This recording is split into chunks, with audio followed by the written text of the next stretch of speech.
अच्छा, तो ऐसा हो रहा है क्या अनडिस्प्यूटेड डब्ल्यूडब्ल्यू यूनिवर्सल चैंपियनशिप के लिए पहली फ्यूड किसी और की नहीं बल्कि Roman Reigns and Seth Rollins की होगी। अपने करंट चैंपियन को ही डब्ल्यूडब्ल्यू ने कंपनी से जो है रिलीज कर दिया है। और ये कर क्या रही है भाई, डब्ल्यूडब्ल्यू रोमन रेंस को खुद से हॉलीवुड भेजना चाह रही है। तो भाई बहुत मसाला इस वीडियो के अंदर, वीडियो को लाइक करके लास्ट तक जरूर देखना। तो फिर करते हैं फिर वीडियो को शुरू। Okay. Hello chatters, my name is Rohit and you are watching Wrestle Chatter. सबसे पहले गाइस हम लोग बात करते हैं सुपरस्टार के बारे में जो कि डब्ल्यूडब्ल्यू के अंदर करंट चैंपियन है और वो कंपनी से रिलीज हो गए। हमें बात कर रहा हूँ एनएक्सटी के tag team champion Nash Carter के बारे में। अब उनको कंपनी से रिलीज कर दिया। ये वो वाला सीन है कि जहां पर डब्ल्यूडब्ल्यू कंपनी सुपरस्टार्स को रिलीज करती है, बल्कि यहाँ पर एलिगेशंस लगे नैश कार्टर के अगेंस्ट में जो कि उनकी वाइफ ने लगाए हैं डोमेस्टिक वायलेंस के। और आपको पता है डब्ल्यूडब्ल्यू ऐसी चीजों को जरा भी टॉलरेट नहीं करती। पास्ट में भी हमने बहुत सारी ऐसी चीजें सुनी और जैसी डब्ल्यूडब्ल्यू के कान में कोई बात पड़ती है, अभी डब्ल्यूडब्ल्यू को ये भी नहीं पता होता कि क्या वो बात सच है या फिर नहीं, बट डब्ल्यूडब्ल्यू जो है उस पर इमीडिएट एक्शन लेती है और जो है उनको रिलीज कर देती है। तो नैश कार्टर के साथ भी यही हुआ है। हाँ, ये काफी अलग है कि भैया वो चैंपियन है इस समय एनएक्सटी के अंदर, उनकी टीम चल रही है, बट उसके बावजूद कंपनी से वो रिलीज हो गया। पता नहीं कैसी सिचुएशन होगी, क्या होगा, बट यहाँ पर मामला जो है गड़बड़ से चल रहा है। अभी पता नहीं है कि क्या वो एलिगेशन है वो सही है या फिर नहीं है।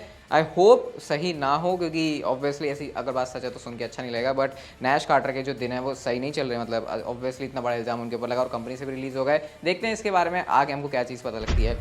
सेथ रॉलिंस की बात करते हैं तो सेथ रॉलिंस को मंडे नाइट रॉ के एपिसोड में एक चीज़ पसंद नहीं है। उनसे जब इस बारे में क्वेश्चन किया गया कि यार स्मैकडाउन 2 घंटे की होती है, रॉ तुम्हारी 3 घंटे की होती है, तुम्हें कैसा लगता है? तो यहाँ पर सेथ रॉलिंस का साफ बात है, देखो जितनी चीज़ें क्रिस्प वो उतनी अच्छी लगती हैं और मुझे ऐसा लगता है 3 घंटे के शो में बहुत बार चीज़ों को हमको स्ट्रेच करना पड़ता है जबकि उसकी जरूरत नहीं पड़ती। हाँ, वो बात अलग है कि देखो तुम्हें ज़्यादा स्क्रीन टाइम मिल जाएगा रॉ के ऊपर, लेकिन एक बात सोचो, अगर तुम्हारे पास शो छोटा है तो देखो रोमन रेंस को उन्होंने कंपेयर करके कहा कि देखो रोमन रेंस स्मैकडाउन के ऊपर कितना ही रसल करता है, लेकिन जब वो पेपर व्यू के अंदर करता है तो उसकी कितनी स्पेशल फील आती है। और एक तरफ मेरे को देखो 3 घंटे का शो होता है भाई, ये मेरे को लट मार के रसल करवाते रहते हैं। तो ये जो है सेथ रॉलिंस का कहना था, तो वो इस चीज़ के फेवर में है कि भैया मंडे नाइट रॉ को भी 3 घंटे की बजाय 2 घंटे का होना चाहिए। काफ़ी सही बात है सेथ रॉलिंस की, बट अगर डब्ल्यूडब्ल्यू के अंदर उतना माल मसाला नहीं है तो उनके बात खुद से सोचनी चाहिए ना कि 3 घंटे के शो की जगह 2 घंटे का शो। और वैसे भी ज़्यादा टाइम आपको पता है रॉ पर 1-1.5 घंटे की चीज़ें तो मोस्टली फिलर ही होती हैं, तो भाई 2 घंटे पूरे करने ही मुश्किल होते हैं यहाँ पर, लेकिन डब्ल्यूडब्ल्यू 3 घंटे का सीटती है। तो ये भी सेथ रॉलिंस का जो ओपिनियन है,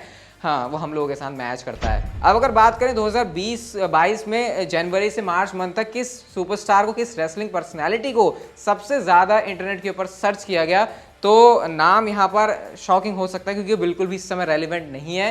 बैड बनी गाइस सबसे ज़्यादा उनको सर्चेस मिले हुए, जैसे कि आप लोग इस ग्राफ के अंदर देख सकते हो। उसके बाद द रॉक का नाम है, जॉन सीना आते हैं, स्कॉट हॉल का भी नाम है और रीजन आप लोग इसके पीछे अच्छे से जानते हैं, Roman Reigns, Brock Lesnar, Triple H, Undertaker, Ronda Rousey, ये सारे नाम है। अब मुझे ऐसा लग रहा है कि रेसलिंग पर्सनैलिटी होने की वजह से बैड बनी के सर्चेस आए हैं, ये रीजन नहीं है, बल्कि आपको पता है बैड बनी तो ओवरऑल ही पूरे वर्ल्ड में काफी बड़ी अट्रैक्शन है और रॉक का भी यहाँ पर नाम है। तो ऐसा तो है नहीं, रॉक भी इस समय कोई रेसल कर रहे थे, बट हाँ कुछ इंटरेस्टिंग फिगर लगा। बाकी जो अभी कंपनी के अंदर रेलिवेंट है उन सुपरस्टार के हिसाब से हम लोग देख सकते हैं। जैसे देखो टॉप 3 तो ऐसे हैं जो कि इस समय डब्ल्यूडब्ल्यू में काम ही नहीं कर रहे, और उसके बाद अगर बाकी टॉप की बात करें तो Roman Reigns, Brock Lesnar, Triple H, Undertaker ये नाम है। तो इस वजह से जो, हाँ वैसे मुझे यहाँ पर खली का नाम भी नजर आ रहा है जो कि काफी ज्यादा मतलब है नीचे, बट फिर भी है, तो खली भी भाई रेलिवेंट है इस समय। तो ये कुछ इंटरेस्टिंग से लिस्ट लगी मुझे आपको दिखाने के लिए। बॉबी लैशली के क्या रिएक्शन है भाई, एमवीपी ने धोखा दे दिया यार उनको, उनके इतने अच्छे वो साथी थे। अब एमवीपी ने तो बता दिया कि देख भैया इस बंदे ने अपनी चौड़ दिखा दी थी कि जो हूं मैं हूं, मेरी वजह से यहाँ तक आया ये सब। बट बॉबी लैशली ने यहाँ पर एक पहले तो कुछ वीडियोस वगैरह डाले, इतने खुश है ना वो ऑमस को सुप्लेक्स लगाने के बाद, उनको स्पीयर लगाने के बाद वो ये कहते हैं कि यार मेरी गलती थी कि मैंने एमवीपी जैसे बंदे के ऊपर ट्रस्ट किया और I will get you back उन्होंने लिखा। और साथ में ये भी कह रहे हैं कि एमवीपी तुम मुझे मिस करोगे टॉप के ऊपर, क्योंकि मैं तो टॉप के ऊपर जाने ही वाला हूं और अगर तुझे टॉप पर आना है तो तुझे मेरे साथ होना था, लेकिन तो मेरे साथ है नहीं, तो इसका मतलब तो टॉप पे जा नहीं पाएगा। मैं एक्साइटेड हूँ वैसे ओमोस और बॉबी लैशली की राइवलरी देखने के लिए, क्योंकि अभी तो हमने एक ही मैच देखा था और अभी हमको स्ट्रेंथ भी ज्यादा बॉबी लैशली की देखने को मिली नहीं है। मुझे तो ऐसा लगता है उनकी स्ट्रेंथ अभी टेस्ट नहीं हुई है अच्छे से, और ओमोस से बढ़िया कोई बंदा हो नहीं सकता वो चीज टेस्ट करवाने के लिए। तो अगर डब्ल्यूडब्ल्यू ने सही तरीके से खेल खेला, एमवीपी को यहाँ पर प्ले करने दिया ना, तो मेरे ख्याल से ये वाली स्टोरी आने वाले टाइम में हमको रॉ पर काफी ज्यादा एंटरटेन करने वाली है। अब देखो कोडी रोड्स और रोमन रेंस, इन दोनों सुपरस्टार का मैच आप फैंस देखना चाहते हैं बेसब्री से, क्योंकि कोडी रोड्स अभी जो है बिग लीग के अंदर आए हुए हैं जैसे सेथ रॉलिंस कहते हैं, और रोमन रेंस आपको पता है इतने टाइम से रूल कर ही रहे हैं डब्ल्यूडब्ल्यू के ऊपर। तो बम के शो पर खुद कोडी रोड्स आए थे और उन्होंने रोमन रेंस के बारे में बात करी खुल के एकदम अच्छे से और बिल्कुल जेन्युइनली बात करी, ऐसा नहीं कि वो अपने कैरेक्टर में रहकर कर रहे हैं। उन्होंने कहा कि जब मैं डब्ल्यूडब्ल्यू से गया था तो उस टाइम रोमन रेंस टॉप पर था, लेकिन उसको जो है काफी नेगेटिव चीजें फेस करनी पड़ी थी। आपको वो टाइम याद होगा जब रोमन रेंस को डब्ल्यूडब्ल्यू ने शुरुआत में ऐसे कंपनी का टॉप स्टार बनाने का सोचा था, तो उनको काफी ज्यादा नेगेटिव रिएक्शन मिलते थे। तो कोडी रोड्स ने यहाँ पर ये देखा, बट अब उस बंदे ने इतना कंसिस्टेंटली काम किया है कि आज के टाइम में वो काफी ज्यादा ओवर है। अब जैसे उसने बोला डैलस टेक्सास एक्नॉलेज मी, तो हो सकता था कुछ लोगों को चीयर करना था, हो सकता था किसी लोगों को बू करना था, लेकिन एक चीज जो कि फैंस ने करी वो था उनको एक्नॉलेज करना। तो यहाँ पर उन्होंने रोमन रेंज की तो तारीफों के पुली बात दी कि हाँ भैया ये बंदा मस्त है, जो कर रहा है सबसे अच्छा है और मुझे इसके साथ मैच लड़ना है। इसके बारे में कोडी रोड्स का क्या कहना था? उन्होंने कहा देखो सिंपल सी बात है, आगे जाकर तो हमारा मैच होना ही है, लेकिन अभी तक हमारे जो पाथ है ना वो किसी भी तरीके से क्रॉस नहीं हुए हैं, तो पहले हम लोग वो चीज मेक श्योर करेंगे और उसके बाद नेक्स्ट जो है मैं रोमन रेंज के लिए भी आ रहा हूँ। मतलब इंटरेस्टेड पूरे हैं रोमन रेंज के लिए यहाँ पर कोडी रोड्स, और तारीफें तो वो रोमन रेंज की जम के ही कर रहे थे। मुझे लग रहा है उन्होंने तारीफें थोड़ी सी कम करी, वो भी इस वजह से क्योंकि उनको ऐसा लगा होगा कि यार अभी तो मुझे इस बंदे से लड़ना है, इसकी ज्यादा ही तारीफें क्या करूँ, हो सकता है कुछ आगे जाकर स्टोरी लाइन में इसको लिंक कर दें, तो इसलिए कोडी रोड्स ने थोड़ा सा रोक के रखा, क्योंकि वो अपने लैंग्वेजेस के ऊपर भी जब बम के शो पर आए थे, जो उनकी लैंग्वेज थी उसके ऊपर भी वो थोड़ा ध्यान दे रहे थे, क्योंकि मुझे लगता है AEW में काम करने के बाद कोडी रोड्स ऐसे हो गए कि बस जो दिल में आता है वो जुबान में आता है। WWE के अंदर थोड़ा तो ऐसे कंट्रोल में रखना पड़ता है, क्योंकि हाँ तुम्हें स्पेशल डील मिली है, तुम बड़े स्पेशल हो, बट यू नो ये WWE और विंस मैकमैन की, जैसे मैं कहता हूँ, कभी भी सटक जाती है।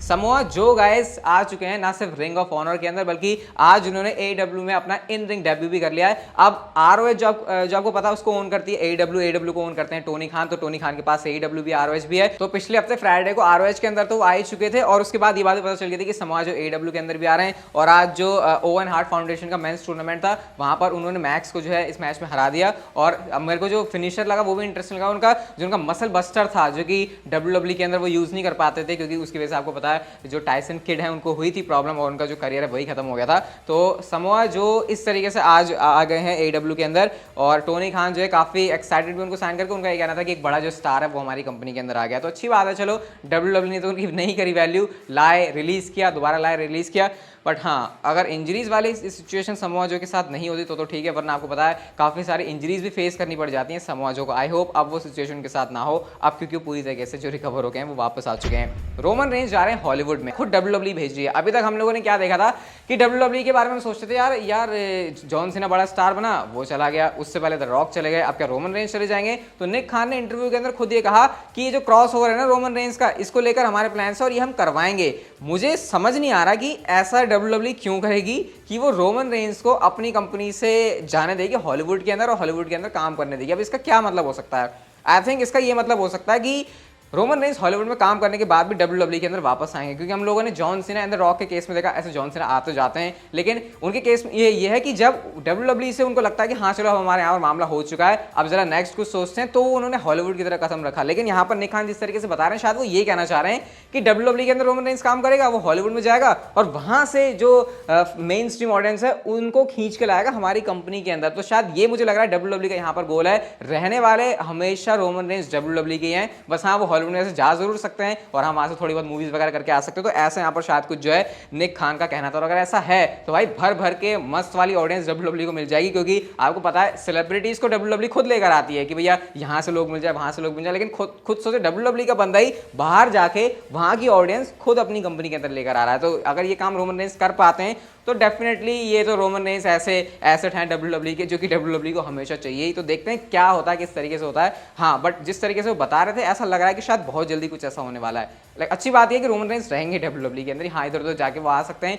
बट मेन जो उनका कह सकते हैं ना जो फोकस है वो WWE रेसलिंग के अंदर ही रहने वाला है। अब रोमन रेंज की बात चली रही है तो Roman Reigns and Seth Rollins की बात कर रहे थे, जो कि आज की हमारी मेन स्टोरी है। अब सबसे बड़ा सवाल यही है कि Roman Reigns undisputed WWE universal champion तो बन गए हैं, बट उनका अपोनेंट कौन होगा? और गाइस कोडी रोड्स का नाम है, उसके बारे में आपको कल बताया, ड्रू मैकिंटायर के बारे में कल मैंने आपको बताया, लेकिन एक इंटरेस्टिंग चीज WWE ने स्मैकडाउन के एपिसोड में करी है और वो है सेथ रॉलिंस को एडवर्टाइज करना। मतलब मंडे नाइट रॉ के एपिसोड में तो सेथ रॉलिंस आए थे, लेकिन वो एडवर्टाइज हैं स्मैकडाउन के एपिसोड के लिए भी। और अगर हम यहाँ पर ये सोचें कि सेथ रॉलिंस के आने का रीजन क्या हो सकता है, तो एक पॉसिबल रीजन ये भी है कि शायद वो चैलेंज कर लेंगे रोमन रेंज को अनडिस्प्यूटेड WWE यूनिवर्सल चैंपियनशिप के लिए। ऐसा क्यों? क्योंकि आपको पता है रॉयल रंबल के अंदर रोमन रेंज और सेथ रॉलिंस का मैच हुआ था, तब से ही सेथ रॉलिंस ये कह रहे हैं कि भाई इस बंदे ने फेयर तरीके से चीजों को नहीं किया, मेरे को इससे इस बात का रीमैच चाहिए। और रीमैच इस तरीके से जहां पर पहले तो वो एक चैंपियनशिप के लिए था, लेकिन इस बार 2-2 चैंपियनशिप। और एक रीजन ये भी है ना कि WWE को हो सकता है ये जो अनडिस्प्यूटेड चैंपियनशिप है इसका स्टॉक काफी हाई रखना हो, WWE को बिल्कुल हॉट राइवलरी चाहिए हो, और शील्ड ब्रदर्स से यहाँ पर हॉट मुझे नहीं लगता चीज और भी कुछ हो सकती है, क्योंकि इनकी तो हिस्ट्री रही है, तो ये जब भी परफॉर्म करेंगे, जब भी करेंगे, वो कभी बोरिंग या फिर ऐसे नहीं लगने वाला कि यार चीजें WWE रिपीट कर रही है। तो अगर सेथ रॉलिंस का ये प्लान है आने का स्मैकडाउन के एपिसोड में, तो फिर शायद आपको ये जो शील्ड ब्रदर्स वाली राइवलरी है वो फिर से शुरू होती हुई दिखाई दे सकती है। क्या आप इंटरेस्टेड हो? बताना मुझे कमेंट सेक्शन में। वाली वीडियो गाइस अगर आपको अच्छी लगी तो like share subscribe notification bell को ऑन कर दो, and see you guys in my next video.